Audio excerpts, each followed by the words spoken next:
Hello, fellow in human rights here at LSE, the Centre for the Study of Human Rights, and editor of a new book coming out soon, I think, The Courtroom as Space of Resistance. Nice. Now, I'm a lawyer. A courtroom isn't a space of resistance.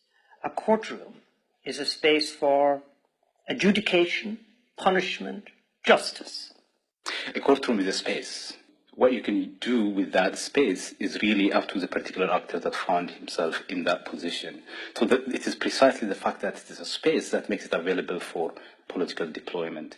Governments use it, individuals also use it. Absolutely, I can understand that. And we've got Mandela, who's the main subject, I think, one of the main subjects Absolutely, of the work. yeah. But, you know, that's an amazing, I would say possibly one-off.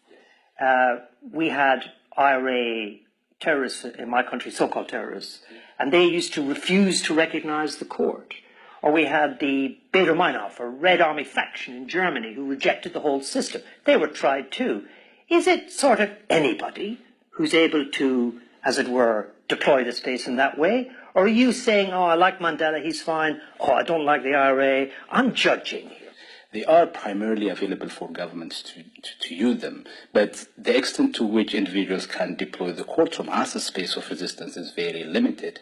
But depending on the particular strategy that those particular individuals design, depending on their understanding of the law, depending on their conception of the judicial sphere, there is still opportunities, transformative opportunities to be approached. But you've in a sense given a point away, I think, because you've said, oh, mainly it's government. And of course we think of Stalin's show trials. Yeah. You've given up on objective fact-finding, due process, law and order, and therefore it becomes a performative event. And the governments are always going to win that. Stalin would always trump Mandela. No, not necessarily. So I think the kind of political trial that takes place within stable constitutional democracies is different from the political trial that takes place within authoritarian states such as Nazi Germany or Stalinism.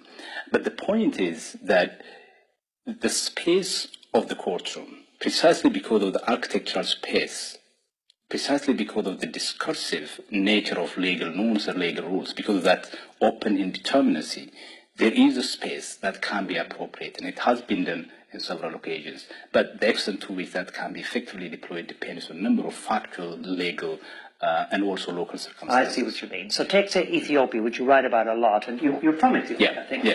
There's been a recent trial, Al-Habash trial, so-called terrorist conspiracy charges against a variety of leaders of an Islamic organization, a religious element. You call it the most outrageous fraud imaginable. I mean, strong words for an academic. But then you use the language of, I would call it the language of human rights to explain why it is. Lack of due process, infringements of freedom of religion. Is this human rights thing, you're in the Centre for Human Rights, is it a good defence against this kind of abuse of legal processes? The point I am making in that particular piece is the ways in which the Ethiopian government deploys its courts and its legal system overall is one very much similar to the situation we had in apartheid South Africa. I'm not saying that Ethiopia is the same as apartheid South Africa, but in fact, if you actually look at the particular operation of these two courts, that is apartheid courts and Ethiopian courts today, in apartheid, the legal system is quite legalistic. That is, the correspondence between law and the actions of the government are respected. And if you look at the Ethiopian government on that scale, they can't pass that scale because there's simply no correspondence. They're not playing any kind of game. It's very arbitrary. Now, does that mean that human rights, which people say is kind of Western, and you're a kind of crit guy, that human rights is really helpful here as a way of articulating a critique of the government? Would that be true? You're a kind of universalist on human rights.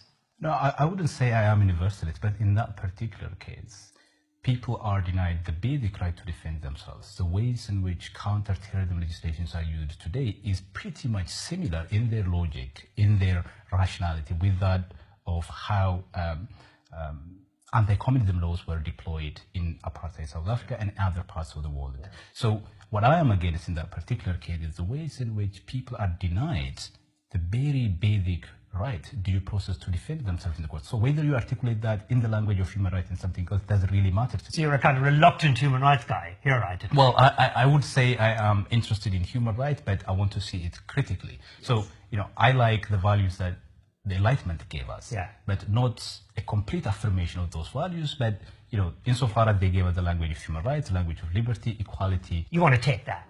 I want to take that. Yeah. But at the same time, I want to be aware of the kinds of things that they conceal Now, and normalize. Your writing, if I may say so, is very compelling, partly because it is so aggressive, so strong. People might say flamboyant. Where are you going to be in the future? An academic, political activist? What does the future hold for you? I've always seen myself as an academic, and I am at the moment an aspiring academic. But I think the reason that I have entered into the realm of activism at the moment is what goes on in my country is simply intolerable to anyone with the right thinking mind. So it's my duty as an individual to contribute my part in terms of transforming the political process in that country. Awal Alo, thank you very much for subjecting yourself to the Guilty Grilling. Thank you. Thanks for having me.